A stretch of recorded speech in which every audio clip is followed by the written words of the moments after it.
찬송가 382장으로 찬송하겠습니다. 382장 찬송입니다.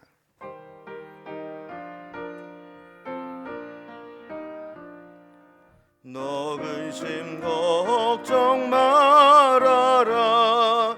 주 너를 지키리. 주 날개 밑에 거하라. 주 너를 지키리. 주 너를 지키리. 아무 때나 어디서나 주 너를 지키리. 늘 지켜주시리. 어려워 낙심될 때에 주 너를 지키리. 위험한 일을 당할 때 주 너를 지키리.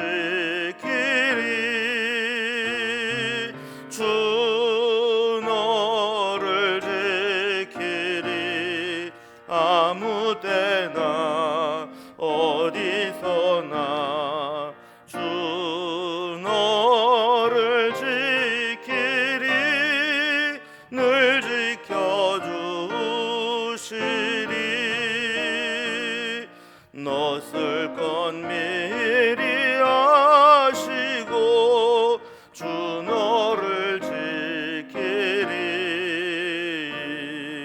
구하는 것을 주시며 주 너를 지키리. 주 너를 지키리. 아무 때나 어디서나 주 너를 지키리. 늘 지켜주시리.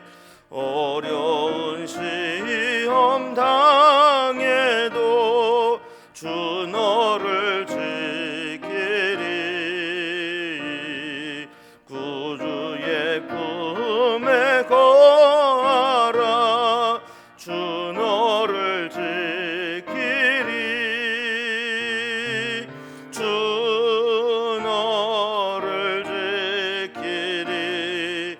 아무 때나 어디서나 주 너를 지키리. 늘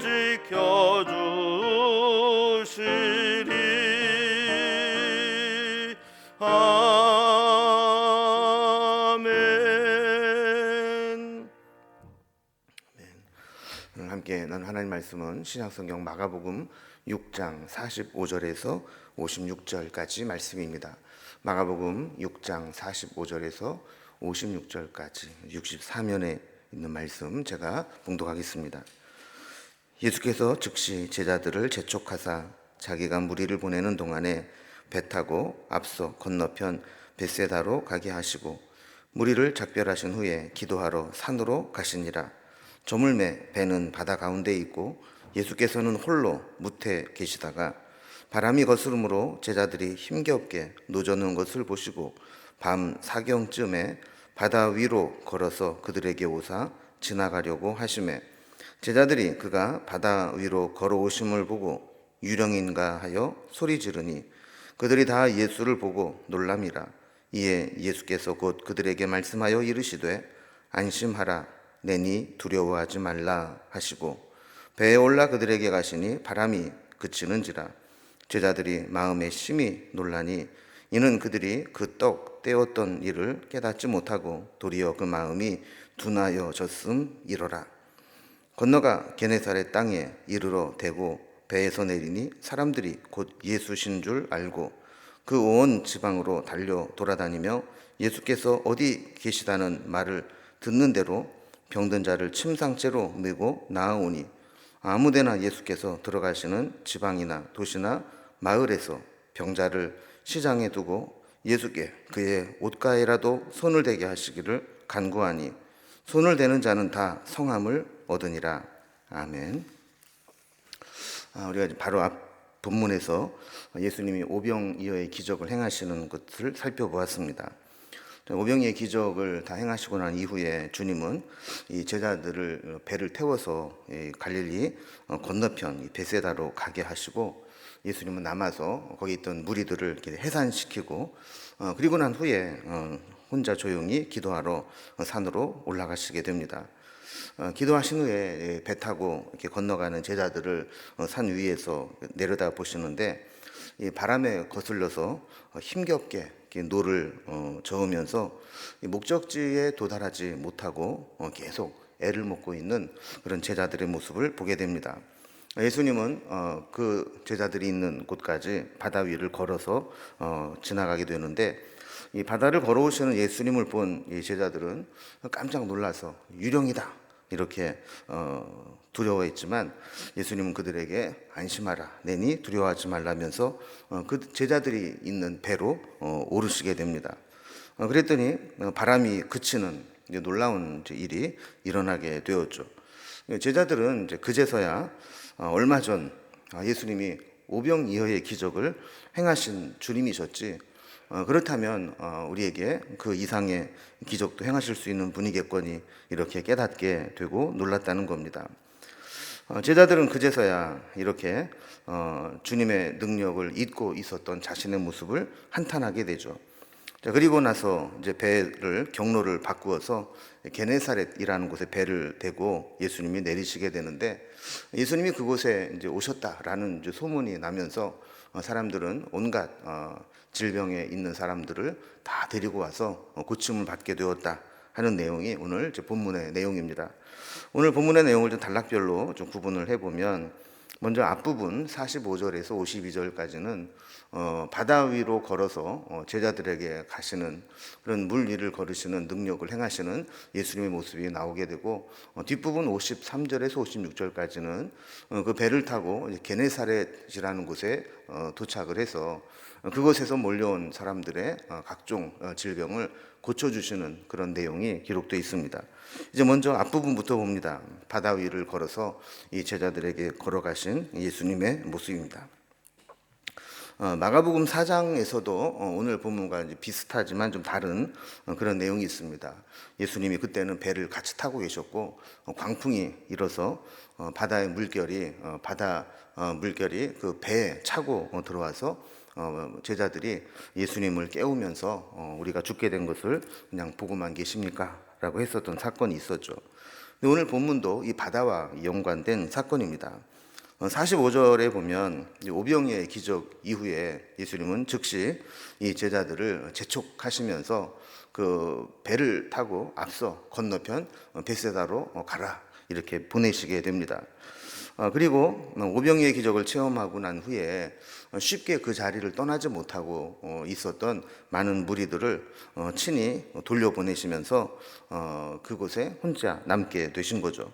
46절에 보면 이렇게 사람들과 작별을 하신 후에 기도하러 산으로 올라가셨다라는 이제 기록이 있습니다. 자, 이렇게 무리들을 다 돌려보내고, 심지어는 제자들도 배를 태워서 먼저 보내고, 혼자 남으신 주님께서 이렇게 상황을 만드신 이유는 개인적으로 기도할 시간을 얻기 위해서이고, 또 한편으로는 제자들이 그 오병이어의 기적에 한참 들떠 있는 그런 사람들이 예수님을 왕으로 삼으려고 할 때 헛된 기대에 사로잡히지 않도록 그들을 이제 먼저 돌려보내셨다 이렇게 해석을 하기도 합니다. 요한복음 6장 15절에 보면 이 오병이어의 기적 똑같은 사건이 기록되어 있는데, 이 오병이어의 기적 사건 이후에 사람들은 자기를 억지로 붙들어서 임금으로 삼으려고 했다. 그래서 그것을 아시고 혼자 산으로 올라가셨다 이렇게 설명을 하고 있죠. 그 상황이 이렇다 보니까 예수님이 우려하신 대로 이 제자들은 예수님을 어떤 세상의 어떤 메시아로, 세상을 구원한 임금으로 오해하기 쉬웠던 것이죠. 자, 이렇게 해서 제자들을 먼저 보냈는데 47절에 보면 저물매 제자들이 태운 배가 바다 가운데 있고 예수께서는 홀로 무태 계셨다 이렇게 기록을 하고 있습니다.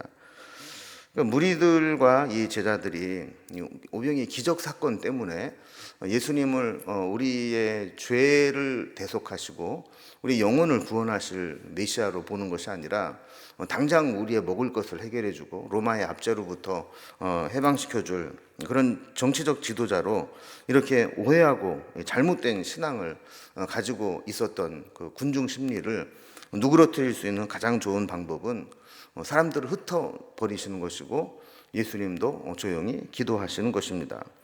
그래서 모여있는 잘못된 신앙이 증폭되지 못하도록 사람들을 다 이렇게 제자는 제자들대로 무리는 무리들대로 다 흩어 놓으셨고 예수님 홀로 기도하러 올라가신 것이죠. 자, 이렇게 예수님은 홀로 산 위에서 기도하고 계셨고 배를 타고 먼저 떠나간 이 제자들은 48절에 보면 바람이 거슬러 힘겹게 노젓고 있었다. 주님이 그것을 보셨다라는 거예요. 그러니까 공간은 떨어져 있지만 주님의 시선은 늘 이 제자들에게 있었던 것을 보게 되죠. 그러다가 이제 밤 사경쯤 되어서 바다 위로 걸어서 그들에게 오사 지나가려고 하셨다 그랬습니다. 여기 보면 47절에서 배가 출발한 것은 저물 때였었고 48절에 예수님이 제자들에게 간 시간은 밤 사경쯤이었다 그럽니다. 유대인들은 이제 밤을 넷으로 나누어서 3시간씩 구분을 하게 되는데 1경, 2경, 3경, 4경 그래서 밤을 넷으로 나누어 구분하는데 4경이라고 하는 것은 마지막 그 새벽 3시부터 6시까지 그러니까 아침이 오기 전 가장 늦은 밤을 이야기하는 것이죠. 그 사경의 가장 이른 시간이라고 해도 새벽 3시가 되는데 해가 저물 때 그때 출발을 한 배가 빨라봐야 새벽 3시에 이를 때까지 바람을 거슬러서 원하는 방향으로 가지 못하고 계속 힘들게 있었다라는 것입니다. 꽤 오랜 시간 동안 이 바람과 싸우면서 애를 먹고 있었던 것이죠. 이 장면을 보면 우리가 이 풍랑 앞에서 우리가 늘 깨닫게 되는 거지만 이 풍랑을 우리 힘으로 어떻게 제어하는 게 쉽지 않다는 것을 알게 됩니다. 우리 인생에는 아무리 내가 전문가를 할지라도 이 전문가가 해결할 수 없는 문제들이 많이 있음을 우리에게 보여줍니다. 사실 그 배에 예수님의 제자들 중에는 이 평생을 갈릴리 바다에서 잔뼈가 굵은 어부 출신으로 이곳에 이 베테랑 어부들이 여러 명 타고 있었습니다. 그러나 이 바람이 도와주지 않으니까 속수무책으로 그렇게 힘들게 애를 먹고 있었던 것이죠. 그래서 주님이 정말 필요하다라는 것을 절감하게 됩니다. 아무리 발버둥 치고 애를 써도 늘 제자리 걸음이거나 오히려 뒤로 밀려나서 퇴보하는 것처럼 느껴질 때가 사실은 많이 있습니다. 그럴 때 우리에게 정말 필요한 것이 주님의 은혜이고 주님의 함께 하심이죠. 49절에 보면 제자들이 바다 위로 걸어오심을 보고 제자들은 유령인가 하여 소리를 질렀다 그럽니다. 여러분 당연한 반응이겠죠. 또한 사실 우리가 제일 무서운 게 사람 아닙니까? 유령인 것처럼 이렇게 보이는 거죠. 우리는 사실 이 내용을 이미 다 알고 있기 때문에 예수님인데 그것도 몰라보나라고 생각할 수도 있지만 당시 현장에 있었던 제자들의 입장에서 본다면 그 칠흑 같은 어두운 그 밤 바다에 누군가가 그것도 바다 위를 걸어서 오고 있다 그러면 유령이라고 생각하는 거에 당연해 보이는 거죠. 그래서 50절에 보면 그들이 다 놀랍니다. 예수님은 잔뜩 놀라서 두려워하는 제자들에게 안심하라 내니 두려워하지 말라 이렇게 말씀을 하시면서 그들을 진정시켜 주십니다. 그리고 51절에 보면 예수님이 그 제자들이 탄 배에 오르시게 되는데 그랬더니 지금까지 그렇게 힘들게 했던 바람이 그치게 됩니다. 그래서 제자들이 마음이 또 심히 놀랐다 그럽니다.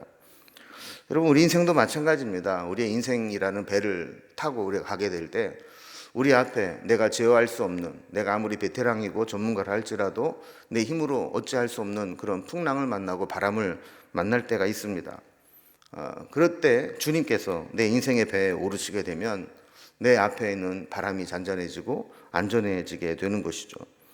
52절에 보면 제자들이 놀란 이유 중에 하나가 자신들이 이 배를 타고 출발하기 전에 바로 오병이어의 기적이 있었습니다. 그 기적을 통해서 제자들은 정말 눈앞에서 5천 명이 먹고도 남는 그런 음식이 생겨나는 것을 보면서 엄청난 기적을 체험하지 않았습니까?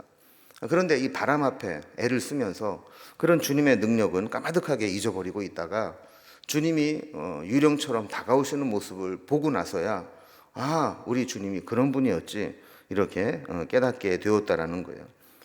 이것을 성경은 도리어 그들의 마음이 둔하여진 것이다 이렇게 해석을 합니다. 영적으로 둔해졌다라는 거죠. 영적 분별력이 있는 사람은 상황을 보면서 어떤 세상적인 기준이나 방법으로 보는 것이 아니라 영적인 기준으로 살펴보게 됩니다. 그래서 예수님이 이렇게 바다 위를 걸어 오시게 될 때, 주님이야말로 정말 자연을 지배하고 정복하고 또 자연을 통제하시는 분이구나, 다스리는 분이구나, 내가 믿을 구세주구나 이렇게 바라봐야 되는데 제자들은 그냥 유령이 아닌가 이렇게 두려워만 했다라는 거죠. 제자들은 이렇게 실패를 통해서 자신의 마음이 영적으로 둔해져 있음을 새삼 깨닫게 되었다 하는 겁니다. 자, 이렇게 바다 위로 걸어서 그 바람을 잠잠케 해주신 그 주님은 이제 두 번째 단락을 보면 이제 경로를 좀 바꾸어서 원래는 베세다로 가려고 했다가 두 번째 단락을 보면 게네사렛이라는 곳으로 들어가게 됩니다. 그리고 게네사렛에서 이 병자들을 찾아오는 병자들을 고쳐주시는 장면이 나오게 됩니다. 다시 본문으로 돌아와 보면 배에 올라서 바람을 그치게 하신 이 예수님은 이제 배가 원하는 방향으로 갈 수 있게 되자 53절에 이 건너가 게네사렛 땅에 이르러 배를 댔다 이렇게 기록을 하고 있습니다.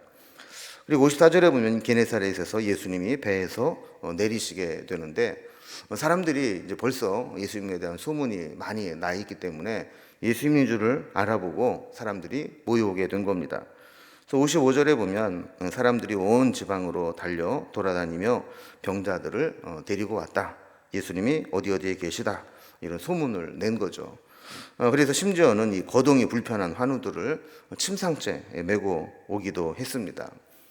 이렇게 이제 예수님에 대한 소문이 나게 되니까 예수님이 막 돌아다니고 사람들을 모으지 않아도 사람들이 자기네들끼리 소문을 내고 사람들을 데리고 오는 그런 역동적인 사역이 일어나게 되는 것을 보게 됩니다. 56절에 보면 재미있는 장면이 나옵니다. 예수님이 어느 지방이나 또 마을에서 병자를 시장에 두고 예수께 그의 옷가에라도 좀 대기를 구했다 그럽니다. 어디를 가든지 사람들이 몰려오는 거예요. 심지어는 직접 오지 못하는 병자가 있으면 그를 시장에 두고 병자의 옷에라도 손을 대게끔 예수님께 구하는 자들이 많이 있었다라는 겁니다. 어디나 이렇게 절박한 심정으로 주님을 찾고 구하는 자들에게 은혜가 임하게 됩니다. 그래서 모든 사람들이 다 나음을 입게 되죠. 오늘 말씀을 보면 역풍에 꼼짝을 못하는 이 제자들을 예수님이 찾아가셔서 그들이 탄 배를 안전하게 육지에 대도록 잠잠케 해주시는 장면이 나오게 됩니다. 우리의 인생 가운데에도 내가 애쓰고 힘써도 내가 원하는 대로 할 수 없는 통제가 불가능한 그런 상황들을 만날 수 있다라는 것입니다. 그럴 때 우리는 더욱더 주님을 의지하고 또 주님을 모시고 주님이 오시면 이 문제가 해결되기 때문에 내 인생에 주님이 모실 수 있도록 그렇게 오늘도 사모하면서 주님과 동행하며 믿음으로 승리하는 하루가 될 수 있기를 주님의 이름으로 기원합니다. 기도하겠습니다. 하나님 아버지 감사합니다. 오늘도 저희들에게 한 주간의 또 세상에서의 첫날을 시작하게 하시고 믿음으로 기도하며 하루의 문을 열 수 있도록 인도해 주시니 감사합니다.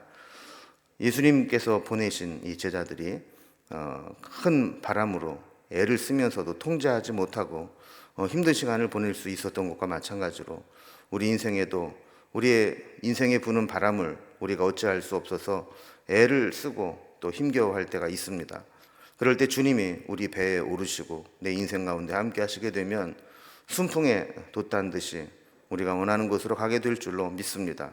주님 다시금 우리 인생 가운데 오셔서 우리를 다스려 주시고 우리와 함께 해 주셔서 우리가 가는 모든 인생 여정의 남은 길을 주님께서 친히 인도하시는 우리의 삶이 될 수 있도록 도와주시옵소서.